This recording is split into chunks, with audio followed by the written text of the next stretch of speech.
Hello and welcome friends, आपका स्वागत है आपके फेवरेट शो में जिसका नाम है reversing arthritis the scientific way. और मैं हूं आपकी होस्ट और आपकी दोस्त अंकिता भार्गव। दोस्तों, एक दर्द है जो आपको तोड़ देता है, पर वो कहते हैं कि हम आपको टूटने नहीं देंगे। एक दर्द है जो आपको डराता है, पर वो कहते हैं कि डरना मना है। एक दर्द है जो 4 कदम चलना मुश्किल कर देता है, पर वो कहते हैं कि इस दर्द को आपके जीवन से धीरे धीरे दूर भगा देंगे। वो ये भी कहते हैं कि आर्थराइटिस को रिवर्स करना मुमकिन है। सवाल उठता है कैसे? इसी सवाल का जवाब देने के लिए हमारे बीच मौजूद हैं देश के नंबर 1 lifestyle doctor and sports medicine specialist doctor Gaurav Sharma. Doctor Gaurav Sharma देश के नंबर 1 लाइफस्टाइल डॉक्टर और स्पोर्ट्स मेडिसिन स्पेशलिस्ट हैं। डॉक्टर गौरव शर्मा ने 10 वर्षों से भी अधिक वेस्टर्न मेडिसिन में शिक्षा हासिल की है। इन्होंने चिकित्सा की कई अन्य पद्धति जैसे आयुर्वेद और एक्यूपंक्चर का भी गहन अध्ययन किया है। पिछले 13 सालों से doctor Gaurav Sharma vitamins, minerals, antioxidants, जड़ी बूटियां और न्यूट्रास्यूटिकल्स पर लगातार रिसर्च कर रहे हैं और इस परिश्रम का परिणाम है आर्थराइट प्लस, जो कि रिमेटॉइड आर्थराइटिस और ऑस्टियो आर्थराइटिस के पेशेंट्स के लिए वरदान साबित हुआ है। ऑलराइट देन, स्वागत करते हैं डॉक्टर गौरव शर्मा का। अ very warm welcome doctor Gaurav. Thank you very much Ankita.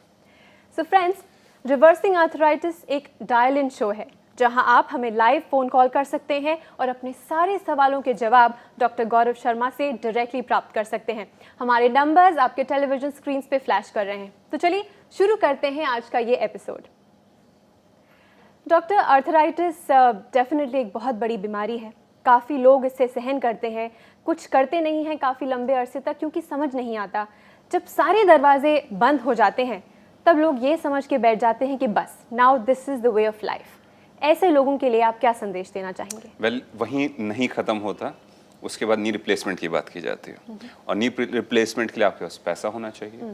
Knee replacement कराने की आपके पास हिम्मत होनी चाहिए और सब कुछ निकल जाए तो फिर इस उम्मीद के साथ भी जी सकते हैं कि जब सर्दियां पड़ेंगी, खासकर दिल्ली में जब पड़ती है तो घुटना भी साथ साथ जाम हो जाता है। लेकिन ये सब चीज़ें अवॉइड की जा सकती हैं अगर आप हमारी बात समझ सकें। समझ में आता है तो उसको लीजिए और अगर नहीं समझ में आता तो जैसे जी रहे हैं वैसे जीते रहिए। बिल्कुल भी कष्ट मत कीजिएगा, फ़ोन मत उठाइएगा, हमसे बात मत कीजिएगा। हम आपको गारंटी दे सकते हैं कि जो लोग ऐसी सोच के साथ बैठे हैं उनका कुछ नहीं हो सकता। मार्केट प्लेस यानी कि इंडियन मार्केट के अंदर, इसके कंपैरिजन के अंदर कोई भी फूड सप्लीमेंट नहीं है। डॉक्टर गौरव, ये तो पॉसिबल ही नहीं है कि आप हमारे शो पे हो और हमें फ़ोन कॉल्स ना आए, क्योंकि there are so many people जो आपसे बात करने के लिए बहुत उत्सुक होते हैं। सैकड़ों लोग बात करना चाहते हैं। लेट्स टेक अ फर्स्ट जी फोन कॉल। बिल्कुल। Hello. Hello. Hi, a very warm welcome to reversing arthritis. या हेलो, मैं साइमा बात कर रही हूँ, नासिक से बात कर रही हूँ मैं। और मेरे को बहुत ज़्यादा आर्थराइटिस का प्रॉब्लम रहता है। मेरी इस प्रॉब्लम को करीब 5 साल हो गए हैं। मैंने बहुत सारे इलाज कर लिए, लेकिन मेरी तकलीफ में कोई कमी नहीं आती है। और मैं आपके जो ये डॉक्टर हैं, डॉक्टर गौरव, मैं रोज़ इनका प्रोग्राम देखती हूँ, तो मुझे लगता है कहीं ना कहीं मेरे लिए हेल्पफुल हो सकते हैं, क्योंकि जो ये तरीके बताते हैं, जो ये मेडिसिन बताते हैं, जो इनका बात करने का तरीका है, मुझे लगता है कि शायद ये मेरे लिए हेल्पफुल हो। मुझे इतनी तकलीफ होती है कि मैं नमाज तक बैठ के पढ़ पाती हूँ, मैं अपना पैर, अपना घुटना तक नहीं मोड़ पाती हूँ। मैंने बहुत सारे डॉक्टर्स को दिखा लिया है और मैं इतना इलाज कर रही हूँ, लेकिन फिर भी मुझे आराम नहीं मिल रहा है। तो मैं डॉक्टर साहब से चाहूंगी कि मुझे कोई ऐसा इलाज बताएं जिससे मेरी तकलीफ तो ठीक हो ही जाए और मेरी प्रॉब्लम भी हमेशा के लिए खत्म हो जाए। तो डॉक्टर साहब, आप मुझे कुछ इलाज बताएंगे इसका? साइमा जी, सबसे पहले आपको नमस्कार। नमस्कार डॉक्टर साहब। दूसरी चीज, जैसा आपने कहा कि हाँ शायद मैं आपकी मदद कर सकता हूँ, एक चीज़ और ऐड करना चाहूँगा कि अपने मुस्लिम व्यूअर्स के लिए, अपने मुस्लिम पेशेंट्स के लिए, अपने मुस्लिम भाइयों के लिए कि नमाज पढ़ना आपके लिए बड़ा इम्पोर्टेंट है। ये आपका लाइफ है और उसके अंदर जिस पॉस्चर के अंदर, यानी कि जिसको हम वज्रासन हिंदी में कहते हैं, उसके अंदर बैठना, घुटने को स्पेसिफिकली बेंड करना ज़रूरी है। और मैंने बहुत से लोग देखे हैं जो नहीं कर पाते, वो अपने आप को लाचार महसूस करते हैं। मैं आपसे पूरा सहानुभूति है मेरी आपके साथ, मैं आपकी प्रॉब्लम को फील कर सकता हूँ, लेकिन साथ साथ ये भी बताना चाहूँगा कि वो शायद अब यकीन में बदल गया है कि मैं आपकी हेल्प कर सकता हूँ। और उस यकीन से मैं आपको कह रहा हूँ कि आर्थराइट प्लस को लीजिए, 2 कैप्सूल सुबह और 2 शाम को, और कुछ ही दिनों के अंदर, और शायद हो सकता है 1 या 2 महीने, 1 महीने के अंदर आपकी इतनी इंप्रूवमेंट आएगी कि आप नमाज पढ़ सकेंगी, आप बच्चों के साथ खेल सकेंगी, आप बहुत ही एनर्जेटिक हो जाएंगी। लेकिन उस समय हमसे शेयर करना मत भूलिएगा। डॉक्टर साहब शुक्रिया, शुक्रिया डॉक्टर साहब। Thank you very much, thank you. Thank you. शुक्रिया Saima ji, thank you. Thank you. Saima ji, thank you so much for calling in, thank you. Doctor Gaurav, ये फ़ोन कॉल लेने के पहले हम बात कर रहे थे कि किस तरह क्लाइमेट के हिसाब से अर्थराइटिस के दर्द में फ़र्क पड़ता है। आपने कहा कि सर्दियों के टाइम पे जोड़ों में जैसे सर्दी घुस जाती है तो ज़्यादा शिकायत होती है दर्द की। डेफिनेटली हम नी रिप्लेसमेंट की बात कर रहे थे उसके अंदर, लेकिन यस, जैसे जैसे सर्दियाँ आती हैं तो लोगों के जॉइंट्स के अंदर, बॉडी के अंदर थोड़ी अकड़न आनी शुरू होती है। और स्पेशली अगर आपकी एज ज़्यादा हो, और ख़ासकर हमारे पेरेंट्स जिनकी एज ज़्यादा है और सुबह उठते हैं तो एज इफ लगता है कि सब कुछ अकड़ा हुआ है, तो थोड़ा हिलते हैं, डुलते हैं, थोड़ा पटाखे से बचते हैं बैक में, फिर सब जिसको कहते हैं अपनी जगह पर आके चीज़ें बैठनी शुरू करती, फिर चलना शुरू करते हैं, और फिर उनको रियलिटी पता चलती है कि हाँ हम जिंदा हैं, लेकिन लाइफ बदल चुकी है। हम जिंदा महसूस करना चाहते हैं दर्द की वजह से नहीं, हम महसूस करना चाहते हैं कि कैसा हम महसूस कर रहे हैं, हम अच्छा महसूस कर रहे हैं। तो घुटनों की प्रॉब्लम डेफिनेटली विंटर्स में बढ़ती है, और अगर आप महसूस करते हैं साथ साथ कि जैसे जैसे मौसम खुलता है तो आप बेहतर महसूस करते हैं। जी डॉक्टर साहब, I have to stop you here because एक और फ़ोन कॉल पे है हमारे साथ व्यूअर जो आपसे बात करना चाहते हैं। जी। Hello hello hi, welcome to reversing arthritis. आपका नाम? जी, मैं सुशील चौबे बात कर रहा हूँ रांची से। मुझे डॉक्टर साहब से बात करनी। जी मिस्टर चौबे, बताइए, मैं आपको सुन पा रहा हूँ। जी डॉक्टर साहब नमस्कार। नमस्कार। डॉक्टर साहब, मेरी मम्मी को आर्थराइटिस की प्रॉब्लम थी, उनके घुटनों में काफी दर्द होता था। जी डॉक्टर ने नी रिप्लेसमेंट के बारे में भी बताया था जी। पर उतने में मैंने टीवी पर आपके प्रोग्राम में देखा था कि जो है आप सप्लीमेंट्स देते हैं। जी जी। वो सप्लीमेंट लेने के लिए तो मैंने मम्मी को सप्लीमेंट दिए थे, तो उससे उनको काफी इम्प्रूवमेंट हुई, वेरी गुड। काफी फर्क पड़ा उसकी वजह से उनको, और अभी नी रिप्लेसमेंट की भी जरूरत नहीं हो रही है। वेल अच्छी बात है कि डॉक्टर ने उनको मना इम्प्रूवमेंट मिली है। थोड़े लंबे समय तक इसको लीजिए, जी। और धीरे धीरे मैं पूरा श्योर हूँ कि नी रिप्लेसमेंट की नौबत नहीं पहुँचेगी। फैंटास्टिक, आपका बहुत अच्छी सक्सेस तो स्टोरी डॉक्टर है। साहब, मेरा एक सवाल था जी कि अभी मेरी मम्मी कह रही थी कि उनको 4 धाम की यात्रा जाने, जी। तो वो क्या मैं अब उनको लेके जा सकता हूँ? वेल देखिए, ये करना तो ईश्वर का काम है, मैं तो एक जरिया हूँ। प्रार्थना कीजिए साथ साथ, तो 4 धाम क्या, आप फौरन में घुमा लाएंगे अपनी मदर को। वो बस हिम्मत होनी चाहिए, इच्छा होनी चाहिए, और साथ साथ आर्थराइट प्लस होना चाहिए। Thank you. Thank you so much for calling us mister Choubey, thank you. मेरे पास काफ़ी सारे पेशेंट्स आते हैं, और जब हम उनकी हिस्ट्री लेते हैं as compare to other doctors, वो सिर्फ लिखते हैं वहाँ पे, आए और 2 4 5 लिखिए, नेक्स्ट। मेरी टीम काम करती है, हम उनकी पूरी हिस्ट्री लेते हैं, हम समझते हैं उनकी प्रॉब्लम क्या है। तो हम जब हिस्ट्री देखते हैं तो हम देखते हैं कि काफ़ी सारे पेशेंट्स की पित्त की थैली हटा दी जाती है, यानी उसको हटा दिया जाता है, और जब पथरी आती है उसके अंदर तब उसको हटाते हैं, जिस कंडीशन को हम कोलेलिथियासिस कहते हैं। हमारी जो पित्त की थैली होती है, एक रिजर्वोयर होता है, एक जिसको हम कह सकते हैं कलेक्शन वाला एरिया होता है, और वो भोंपू की शेप के अंदर होता है, छोटा सा। आपका लिवर जो है वो पित्त बनाना शुरू करता है, और पित्त का मेन काम होता है फैट डाइजेशन। पित्त इज एसिड? नो, पित्त इज एक्चुअली आपका मटेरियल जो फैट को डिसॉल्व करता है। अगर आपके पास पित्त नहीं होगा, यानी कि बाइल नहीं होगा, तो आपका फैट जो है वो ब्रेक डाउन नहीं होंगे स्मॉल इंटेस्टाइन्स के अंदर। आपके जो एक और चीज़ ऐड कर लेता हूँ थोड़ी इन्फॉर्मेशन के लिए, जब आप कार्बोहाइड्रेट खाते हैं तो आपके मुंह से पचना शुरू हो जाता है। वहाँ पे एक एंजाइम होता है जिसको हम एमिलेज कहते हैं, उसके बाद प्रोटीन्स जब आपके शरीर के अंदर जाते हैं आगे, तो वो आपके स्टमक के अंदर पचते हैं, वहाँ पे हाइड्रोक्लोरिक एसिड उसको ब्रेक डाउन करता है। to interrupt here and take another call because this is very interesting. We'll get back to this. जी। Hello, hello. हाय, आपका स्वागत है। आपका नाम और आप कहाँ से बात कर रहे हैं? मेरा नाम अमन जोशी है जी। और मैं मुंबई से हूँ जी। और मुझे डॉक्टर साहब से एक सवाल पूछना था। नमस्ते डॉक्टर जी। नमस्कार जोशी जी, कैसे हैं आप? हाँ, मैं अच्छा हूँ सर, लेकिन मेरे पिताजी के बारे में मेरे को एक सवाल पूछना था। जी। मेरे पिताजी के राइट हैंड के हैंड रिस्ट में थोड़ा सा प्रॉब्लम है। मीन्स उनको अगर एक किलो 2 किलो का भी वजन अगर उठाते हैं तो उनको हाथ दर्द शुरू हो जाता है वो, और वो बहुत दिनों तक रहता है। और ज्यादा करके ठंड में तो उनको बिना कुछ किए भी पेन महसूस होता है, और उनके घुटने भी थोड़े से दर्द होते हैं उनको घुटने के अंदर। तो क्या ये मिस्टर जोशी, एक चीज पूछना चाहूंगा कि आपके जो फादर हैं उनका दर्द क्या रिस्ट के अंदर होता है या एल्बो के पास होता है? अभी तक मीन्स उतना नहीं पूछा था, लेकिन वो रिस्ट में हर बार वो कुछ ना कुछ पेन बाम लगाते बैठते हैं, तो उससे उनको थोड़ा नींद आ जाता है। नहीं तो वो पेन बाम लगाने के बिना उनको नींद भी नहीं आती। तो क्या उनको कोई चोट लगी थी रिस्ट के ऊपर, कोई प्रॉब्लम आई थी? हाँ, मीन्स अभी उनका एज 65 है, लेकिन अराउंड 37-38 के दौरान उनको एक बार झगड़ा हुआ था तो किसी के साथ, तो उस वक्त उस मार लगी थी उस शायद। देखिए लड़ाई झगड़ा करते हैं तो क्या होता है उम्र बढ़ती है तो फिर प्रॉब्लम्स आती है। नहीं करना चाहिए लड़ाई झगड़ा, मत कीजिए प्लीज।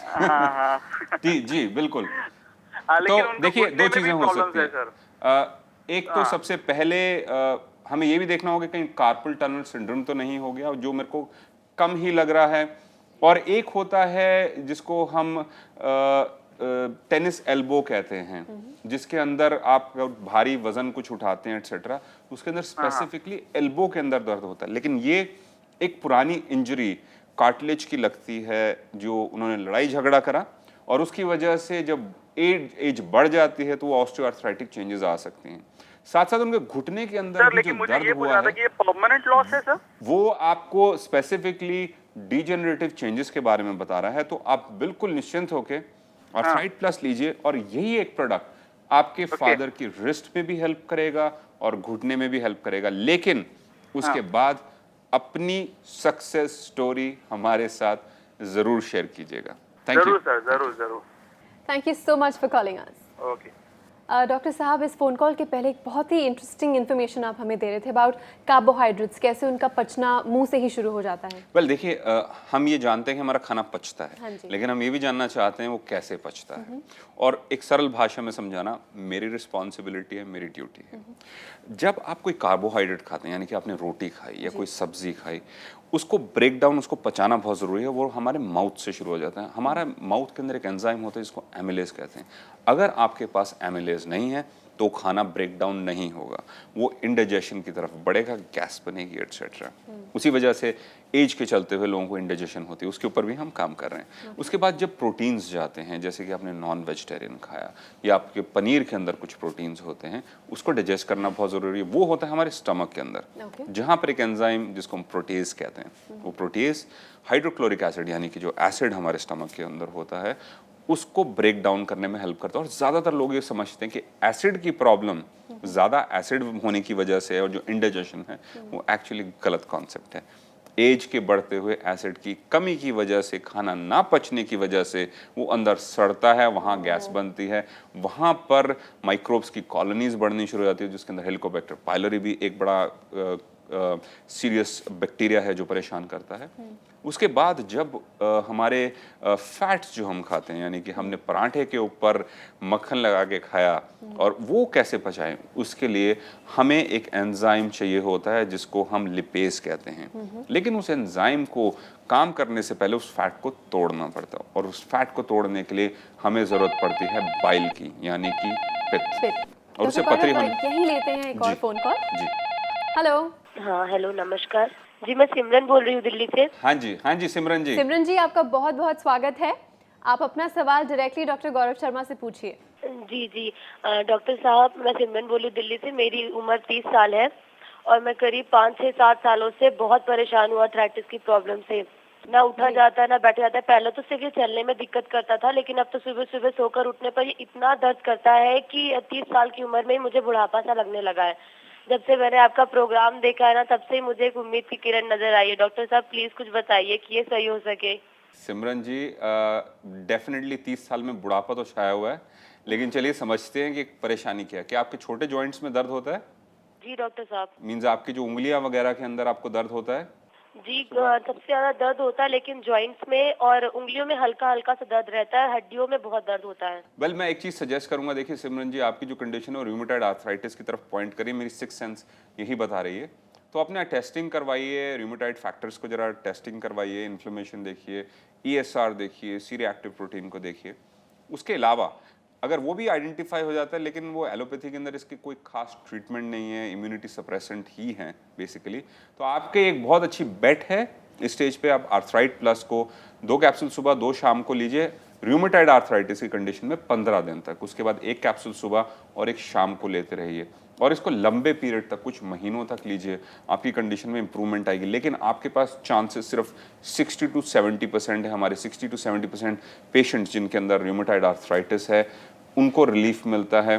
30% जो पेशेंट है उनको बहुत लंबे समय तक लेके देखना होगा। हमारे पास इस स्टेज के ऊपर क्लिनिकल डेटा अवेलेबल नहीं है रूमेटॉइड आर्थराइटिस के लिए, लेकिन ऑस्टियोआर्थराइटिस जिसके लिए स्पेसिफिकली डिजाइंड है प्रोडक्ट, उनको तो 100% फ़ायदा होता है। और फ्यूचर में हम क्लिनिकल रिसर्च के थ्रू भी ये प्रूव करके दिखाएंगे कि ये सबसे बेस्ट अवेलेबल ट्रीटमेंट है ऑस्टियोआर्थराइटिस की। लेकिन आप अपनी चांसेस लीजिए, इसको ट्राई कीजिए, और आपको अगर इम्प्रूवमेंट मिलती है इसको डेफिनेटली कुछ महीनों तक इसको ज़रूर यूज़ कीजिए। जी जी ठीक है, थैंक यू डॉक्टर साहब। Thank you so much for calling in. Thank you doctor Gaurav. Simran ji सिर्फ 30 साल की थी और कह रही थी 5-6 सालों से उनको ये दर्द है। मेरा सवाल ये है कि काफ़ी यंगस्टर्स जिम जाते हैं, ट्रेडमिल पे वॉक करते हैं, जॉग करते हैं। मेरा अपना एक्सपीरियंस है, मैं काफ़ी लंबे समय तक ट्रेडमिल पे काफ़ी जॉगिंग करती थी, ब्रिस्क वॉकिंग करती थी, एंड सडनली मेरे लेफ़्ट नी में दर्द होना शुरू हो गया। फिर कुछ समय तक मैंने ब्रिस्क वॉकिंग छोड़ दी, जॉगिंग छोड़ दी, and I started doing weight training for legs, and then it got better. So what will you say about that? Absolutely. आपका जो क्वाड्रिसेप की जो मसल है वो इस टेंडन से जुड़ी होती है और जो पटेला को सपोर्ट कर रही है, ये वाली जो हड्डी है। और जब आपका इम्पैक्ट पड़ता है तो बार बार उस पर प्रेशर पड़ता है, और अगर ये मसल को हम स्ट्रॉन्ग कर दें तो इसको दूर खींच के रखती है कार्टिलेज से, तो मूवमेंट में वो बेनिफिट करता है। और एक चीज़ याद रखिए कि मसल का काम होता है स्ट्रेंथ देना और जॉइंट का काम होता है रेंज ऑफ मोशन देना। जॉइंट का काम बिल्कुल नहीं होता स्ट्रेंथ देना। ये ज़्यादातर लोग नहीं समझ पाते, कहते हैं हमारे जॉइंट वीक हो गए। जॉइंट वीक हो गए हैं मतलब जी आपकी मसल्स वीक हो गए हैं। तो क्वाड्रिसेप स्ट्रेंथनिंग करिए आपने बेहतर महसूस किया, और जैसे जैसे आपकी ये हड्डी को दूर खींचती जाएगी, ये वाली मसल खींच के आपकी नी की प्रॉब्लम कम होती जाएगी। Because the range of motion has become better. नहीं, आपकी रेंज ऑफ मोशन बिल्कुल वही सेम है, जॉइंट में कुछ बदलाव नहीं है क्योंकि आप यंग हैं, लेकिन जो आपकी जो मसल है ये इस हड्डी को दूर खींच के नहीं रख पा रही। और जब ये मसल स्ट्रांग हो जाएगी तो इसको थोड़ा गैप बना के रखेगी, और वो गैप कम होता जाता है, उससे डिजनरेशन आती है और वो रगड़ लगती है, तो धीरे धीरे कार्टिलेज घिसता जाता है और आगे हम जानते हैं कि क्या होता है। सो हर एक इंसान अगर कोई ट्रेडमिल पर दौड़ रहा है, लॉन्ग डिस्टेंस रनर्स है, उनके लिए भी फ़ायदा होगा और यंगस्टर्स को भी फ़ायदा होगा। और ख़ासकर जैसे कि कुछ लोग हैं हमारे जो कंप्यूटर्स पे ज़्यादा काम करते हैं, कापल सर, हम देख रहे हैं कि 20s के अंदर 30s के अंदर ऑस्टियोआर्थराइटिस की प्रॉब्लम आ रही है, और वो 60s और 70s और 80s की जो हुआ करती थी बदल चुकी है। लोग आंसर्स ढूंढ रहे हैं। जब कंडीशन बढ़ जाती है तब हम इधर उधर भागते दौड़ते हैं और कहते हैं कि अब क्या करें, लेकिन अभी आप शुरुआत कर सकते हैं। अपना ख्याल रखिए। डॉक्टर गौरव, आप एक फ्रेंड की तरह हमें इतना सब कुछ समझाते हैं, लेमैन टर्म्स में हमें इतनी टेक्निकलिटीज़ इतनी आसानी से समझा जाते हैं। Thanks for everything, thanks for being with us. Thank you very much. Thank you.